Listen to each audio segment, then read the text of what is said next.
When I see you, when I met you, realize that you love the Indian culture. All your social media is about showcasing your traditional attires. The events that you organize and go to in US is also involving Indian culture. So, do you consider you have the best of both worlds? Absolutely. I think I am just so grateful that not only did I get to grow up in the US, but I also got to come back and be really close to my roots here. And then over the last 5 to 7 years, I've started building my own network. And it's been such a privilege to really pick and choose what I love about my culture and the US.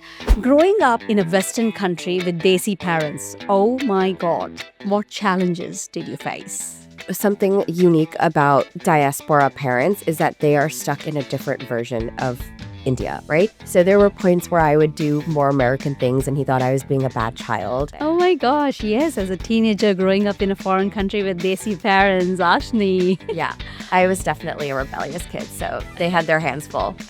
So, what is your role in politics? So I would be considered a VP of marketing at some of the bigger nonprofits. So, Trump winning, how does it affect you? It affects everyone in America in different capacities. Hi everyone, I'm Reena Augustine from Indus Television. Today, the Community Impact has the privilege to talk to Ashni Mehta, who is from the US and is the founder of 4 AM Creative.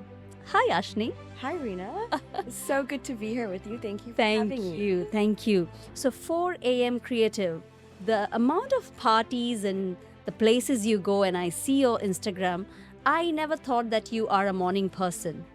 You know what? First of all, I am a morning person, surprisingly enough.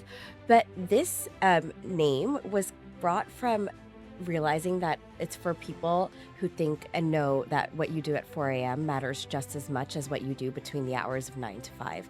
So it's for people, whether it's brands or nonprofits or creators, who are so passionate about what they do, whether they're getting their beauty rest or they find their inspiration at 4 a.m. at a party, or they're just jet lagged or on a flight. No matter what you're doing at 4 a.m., it's impacting how you do your work. It's a marketing agency? It is a marketing agency and a creative consulting firm. So we do traditional marketing, but what we also focus on is figuring out how to position your brand, what you can bring to the table or what products you can bring to the table from the outside perspective that don't exist. And so that's why it brings this unique global perspective, and it's why I'm able to travel so much and live across the world. Isn't it amazing that something that you love doing and it allows you to travel, you love traveling too? Yeah. How many countries have you traveled, Ashni? I think we are almost at 40. I think we're on 38 or 39 right now. I love it. Yeah. I love it. Now, when I see you, when I met you, and I actually realized that you love the Indian culture. All your social media is about showcasing your traditional attires. The events that you organize and go to in US is also involving Indian culture. So, do you consider you have the best of both worlds? Absolutely. I think I am just so grateful that not only did I get to grow up in the US, but I also got to come back and be really close to my roots here. And then over the last 5 to 7 years, I've started building my own network separate from my family. And it's been such a privilege to really pick and choose what I love about my culture and the US. And most importantly, something that has been occurring to me over the last couple of years is, especially in the US and even here, there's this idea of the ABCD, right? The American born confused Desi. And I am over it. I'm like, there's no part of me that is confused. I wear both of these identities so proudly and so openly, and I'm never going to pick, and I can just be both, and without any sort of confusion, I'm just owning it. Oh my God, I've never heard of ABCD. There's a book, it's like people from India will call more Americanized people, ABCDs. And it's, I guess, like their version of FOB, like kind of pushing back on that narrative, which I fully understand. But it's also such a part of the conversation in the US, right? You'll see so many people and so many South Asian and Indian creators talking about the immigrant experience and how they struggled. And I did struggle. There's definitely challenges, but like if I look back on, let's say, the last decade of my life, there have been so many more positives than negatives that that narrative just no longer applies to me, and I'm just so grateful for that. So good to hear that, because migrating to a new country is not easy. But you were born and brought up there? Yes, I was born and raised in New York, but my parents moved just before I was born. So I think like the last week that my mom could travel is when they moved. So I was raised quite Indian. So I learned Gujarati way before I learned English. I celebrated my first birthday here without my parents. So I think I've always kind of been connected to India in a way that maybe a lot of people haven't had the opportunity to do so. ओह वाह, तो आप हिंदी अच्छे से बोल सकते हैं? Thoda thoda. थोड़ा थोड़ा गुजराती बोलता आवड़े છે? Gujarati average. Fluently. Ekdam. Oh my god. So that means your parents just moved when you were about to be born, यानी कि आप देसी parents के under brought up हुए हैं. Absolutely. Right? Okay, now, growing up in a Western country with Desi parents, oh my God, what challenges did you face? All of them. I think something unique about diaspora parents is that they are stuck in a different version of India, right? So my dad left India in 1990, and that was the version he'd always had in his head. So there were points where I would do more American things and he thought I was being a bad child. And he'll be like, I'm going to send you to school in India. And I was like, I promise you they're worse. Like, I don't know, whatever school you're thinking of sending me to, they're doing the exact same things I'm doing because the world has moved forward. And you just don't know that because you're stuck in a different version of India and Bombay. And so really trying to get them to understand that was such a challenge. I think I started a lot of fights in my house, I'm not gonna lie. But, you know, I'm also really grateful for that too, because today I can honestly say my parents know every single thing about my life. I'm so open with them. I'm so honest about what I'm doing, what I'm not. And that is so, I think just a form of relief and like just something that I think a lot of children lack, a relationship that they lack, that openness. Yeah. Knowing that you're not hiding anything from your parents see you and accept you fully as you are and support you fully as you are is actually just such a blessing. So it was a hard, you know, especially in my teenage years, it was a hard journey. But again, it's something that I am just so grateful for and see as a blessing today. Oh my gosh, yes, as a teenager growing up in a foreign country with Desi parents, Ashni. Yeah, I was definitely a rebellious kid, so they had their hands full.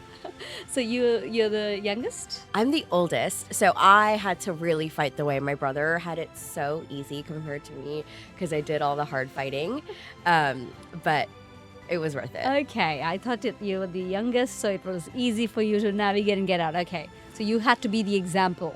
I was always the example. I am the oldest granddaughter. I'm the only granddaughter, and I'm the oldest grandchild on both sides of my family. Okay, Yeah. a lot of pressure there. So lots of pressure.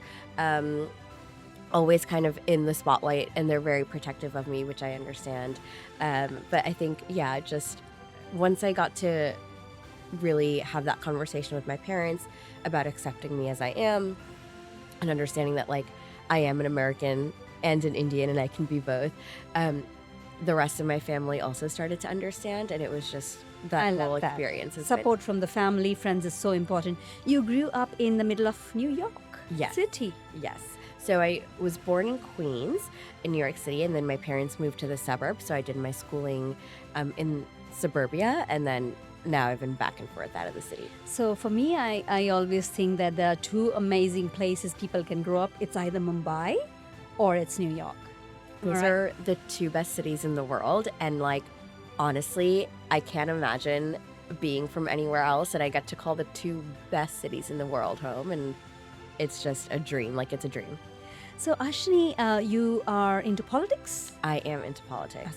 So before getting deep into it, what's your qualification? So I have worked at some of the biggest think tanks in the U.S., focusing on voting rights, criminal justice, and immigration reform. And then I've also worked on economic policy. So if you've looked at some of the nonprofits or some of the the brands and organizations that are putting out reports that inform policies that lawmakers will enact. I've done research and done marketing for almost all of the biggest Okay, ones. so that's what you studied. I didn't. I studied psychology, and then I started working in the media space, and I wanted to have more of an opinion and more of a voice, and be able to say things without feeling the need to be fully objective all the time, because I think that you need to apply context.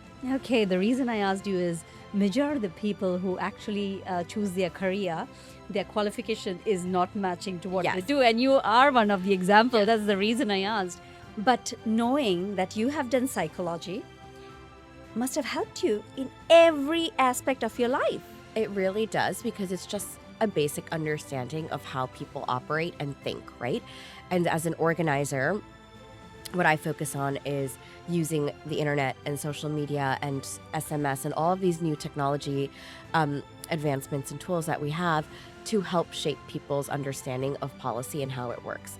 And so one of the biggest things that matters is like, what are the right words to say to make you understand this is important? Or why is this important to you? What is going to help you go out and vote for this candidate? All of these things are, basic human psychology. And so I think having that background has been so, so helpful. I love that. So, what is your role in politics? So I would be considered a VP of marketing at some of the bigger nonprofits. So in the American landscape, in policy, in politics, you will have the people who are running elections and to run campaigns. And I've run a few campaigns from my agency. But then there's also all of these nonprofits whose job is to do research and say, hey, these are the laws we need to pass these goals.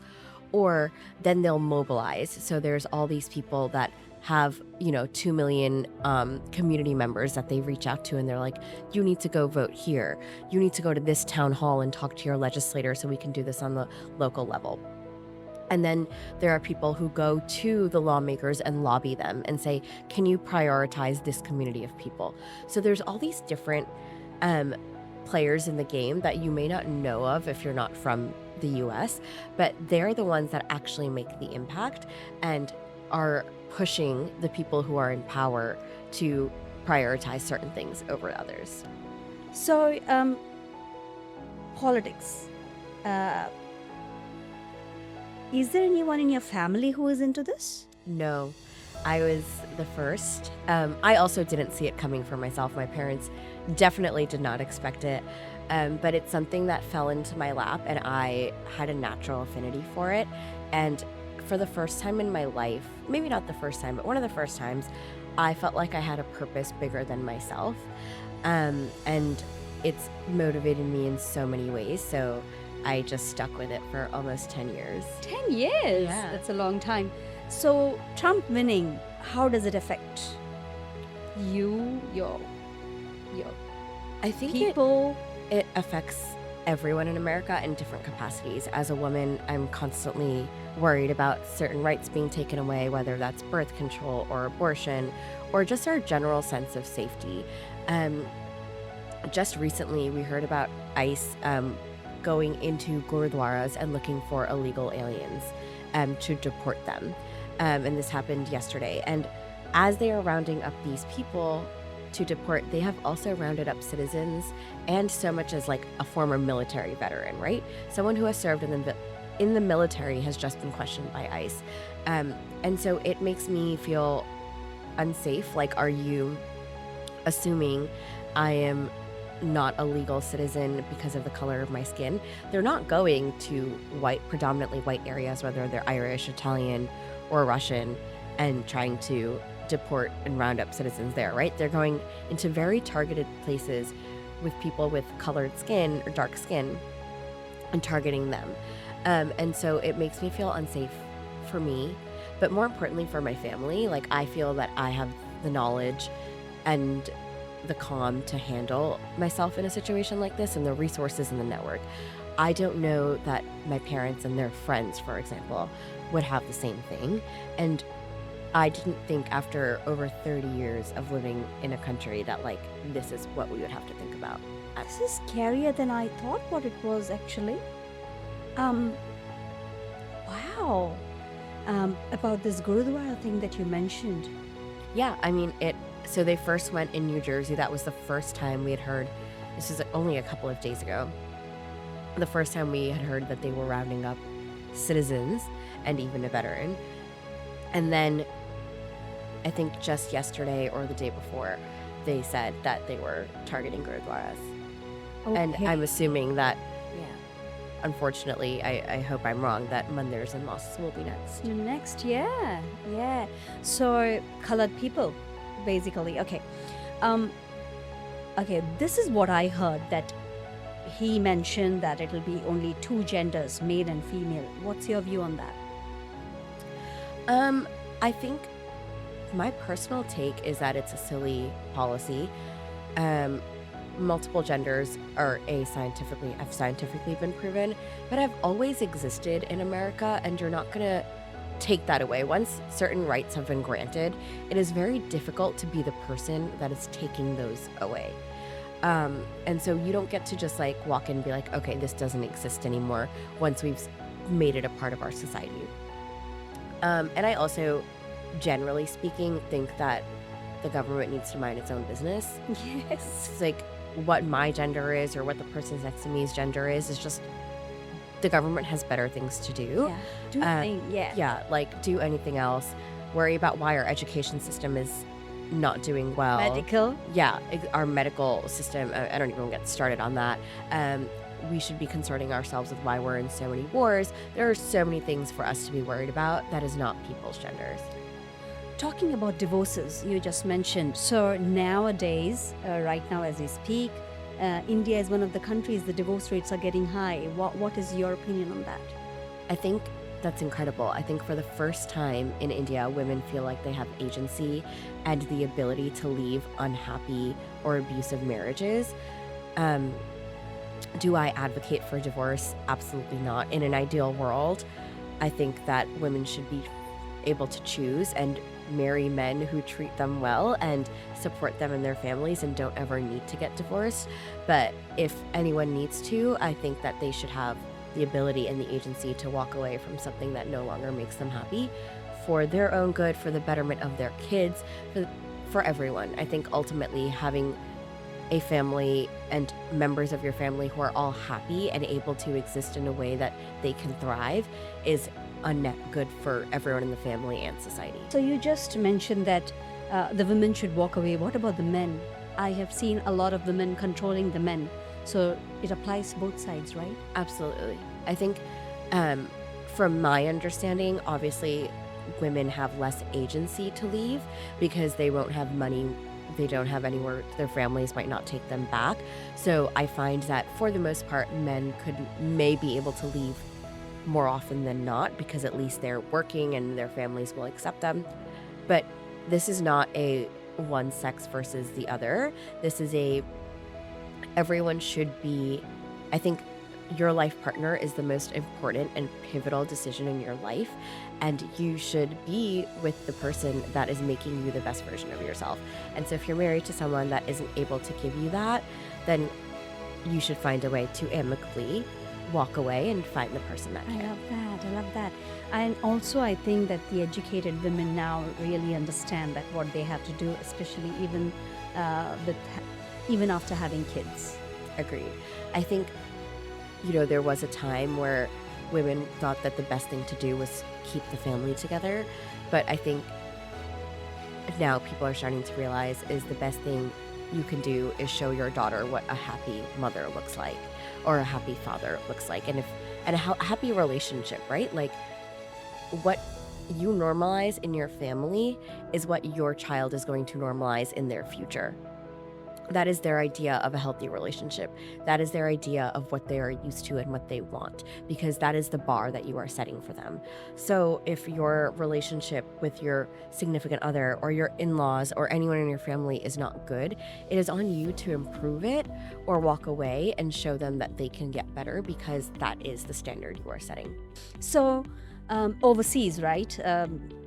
Wherever I have been, traveled, I see that there's amicable divorces happening between a man and a woman, and they live happily, right?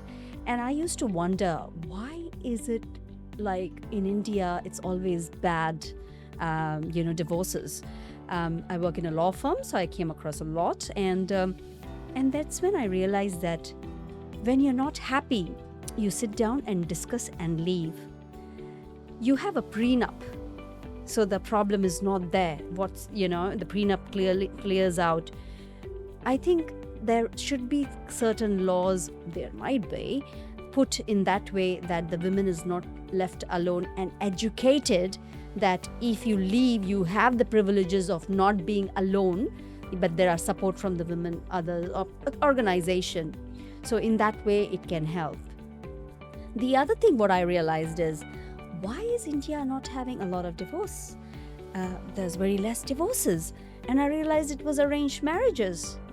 I'm like, wow, we come from a country which has arranged marriages, and it's something unheard of in the Western world. And of course, the movies are telling, and now, as you know, that we Indians are moving around. But the arranged marriage works because one of the partner is shutting up. Yeah, absolutely. Isn't it something like shocking? And I'm talking about men and women who are educated because of the society pressure. Society pressure, family pressure. I think these are all valid things. I think another point you mentioned was, with divorces, like with the prenups, why are people able to amicably walk away in other countries and not here? I also think family is way more involved in India than in most Western countries. True. Right? So like they're always saying, no, you take this, or you do this, or she's not allowed to do that. Whereas if it was just between a woman and a man and, two partners, they know what's going on in their relationship. They might be able to have those discussions and actually walk away amicably, but there might be a mother-in-law involved who's saying, no, I'm not going to give this up. Or a mom who's saying, I absolutely want this. There are all these other factors to take into play, and it really complicates the situation. Too many people in the relationship. Exactly, in a way that in a lot of Western cultures doesn't exist. No, it doesn't. Wow. So the other thing that I heard, is the highest amount of extramarital affairs is also prevailing in the country here. But we have got 1.3 billion population, and they found out that arranged marriages is one of the reasons. It does not surprise me at all. Okay. It's sad. It's heartbreaking that's what people feel like they have to resort to.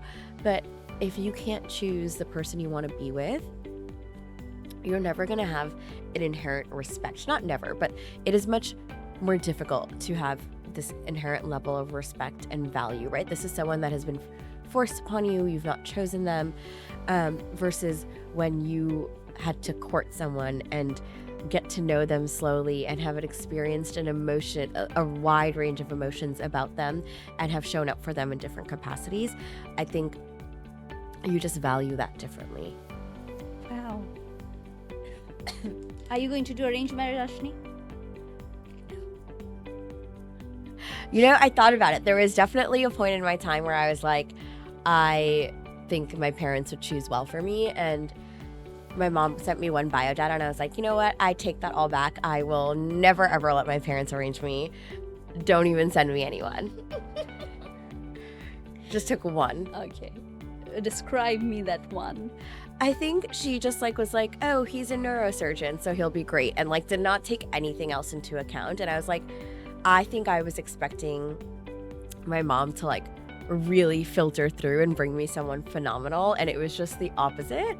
I was like, this is not someone that seems like they have a personality outside of their work, and I'm someone that is very dynamic and has so many different interests. Or I walk red carpets, and I'm like, this person would not be happy at a red carpet, and there has to be some level of understanding and excitement about the same hobbies, and that just didn't exist. And I was like, okay, we are not looking at this from the same filters. You're just looking at a career, and I'm looking at so much more. Your mom actually knew that you're not gonna take it, so she just randomly picked for you. I mean, if that's the case, fine, props to her, but I don't know. Okay, Ashni, when you think about women empowerment, what comes to your mind? Oh my gosh, there is so much. But I think the biggest thing for me in terms of women empowerment is everything that helps them step into their power.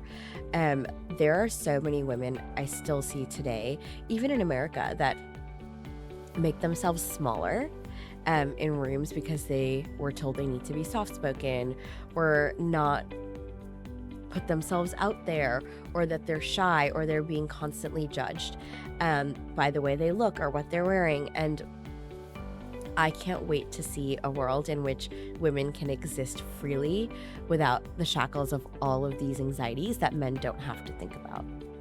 Okay, I like that answer actually. Um, Especially when I think of women entrepreneurs, right?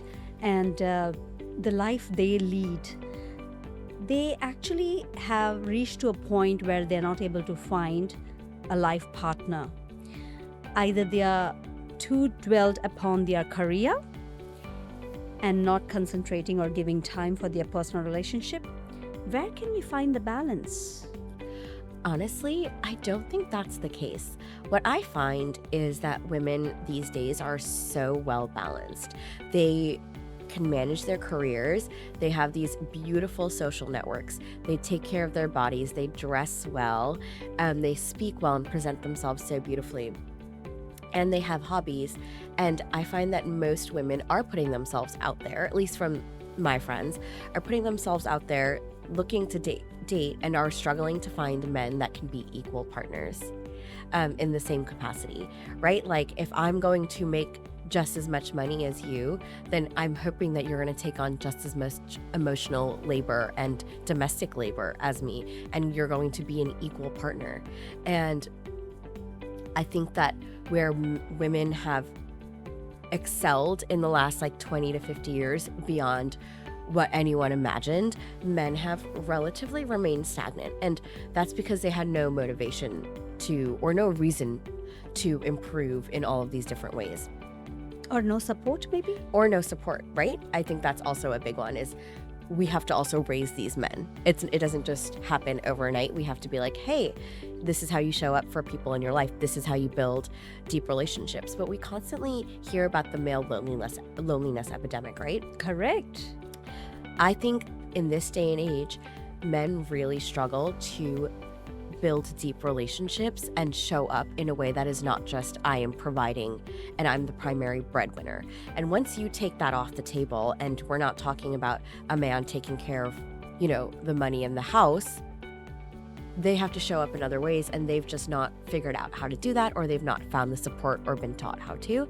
And that leads to this inherent conflict, or just something that's not aligning. So there's a big disalignment from high-powered women and high-powered men on what they're looking for.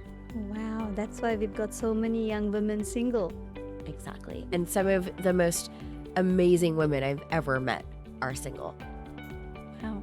Ashni, 4 a.m. creator. What does it do? So like I said, we are a full-scale marketing service and agency. And so we have a talent management arm. We manage some of the premier South Asian creators in America. So we help them get brand partnerships with mainstream brands in the US, as well as brands in India. We do PR, social events, and brand placement and community building. And what our main focus is moving forward is, I think now I have personally built a beautiful network in both New York and the US, as well as Bombay and across India. And I want to help brands from India break into the US market. But I think even more so, I want to bring some of the iconic brands from the US and help them break into the India market, because it is the fastest growing economy with some of the biggest consumer power. So I think the economy in the next 10 years is going to be India, and I'm just excited to be a small part of that. I love the vision. I love the vision. If a young woman wants to start her own career, what are the 3 advice that you would like to give her? I think my first piece of advice would be to surround yourself with women and friends that can act as your personal board of directors. They're going to be the ones that guide you every step of the way, and that is even if you're not starting your own career. I just recently read a stat that says women that have a lot of close friends are 2.5 times more likely to have higher pay and be in positions of authority. So really building those deep connections early on with people you look up to and play important but different roles in your life is the best thing you can do for yourself. In terms of actually starting your own business, I think it's having a very clear vision on what your mission is, but being very flexible and adaptable with how you go about achieving that mission. I think, I was toying around with launching an agency in 2020 and COVID happened, and I was like, okay, obviously everything has to change. But my mission has never changed. My mission has always been the same, is to help South Asian creators and brands break into the mainstream and bridge the gap between the two countries. And how I do that, if you ask me 6 months from now, my answer will be different. If you ask me a year from now, my answer will be different. But my mission is going to stay the same. And so having a very clear, direct vision while being as flexible as possible is, I think, one of the keys to having a successful business. And I think the last thing I would say is stay consistent. Stay consistent and be authentic to who you are. So those two things to me go hand in hand. And I know we hear this as a cliche a lot, but every overnight success has had about 10 years of hard work that came before it. And no one talks about those 10 years. So I think it's about showing up every day, and you can only do that if you're showing up authentically as yourself, because doing that, trying to be consistent for years and years and years when it's not true to who you are is nearly impossible and will drain you. So you have to find how to be yourself, what really makes you passionate, and how you can do that for years. I love that. I love that. The last question is, you are a person I see you're always at the gym looking after your health. What is the importance of having a good health for you? I personally think investing in your health is the best thing you can do for yourself. Not only does it give you mental clarity, I'm in the gym working out and I'm planning my day and I'm like, these are the 3 important things for me to do right now, to my mission critical things for the day. I've also heard and been told that if you're someone that sits behind a desk all day, your body releases all of this adrenaline and it has to go somewhere. And so being in the gym helps release that and release the cortisol out. And most importantly, as you can see, getting sick can very much impact your day-to-day life. And so having control of your health allows you to present the best version of yourself and do the most in your day. I love it. I love it. Thank you so much, Ashni Mehta from USA. I'm so glad to be here, and I'm so glad to speak with you, Rita. I love it. I love it. Thank you so much for being here. Thank you for actually motivating me personally, because it makes me realize that even if I'm an Australian citizen, I have the best of both worlds by looking at your social media that, oh my gosh, she works so much and so hard. So thank you so much. Thank you.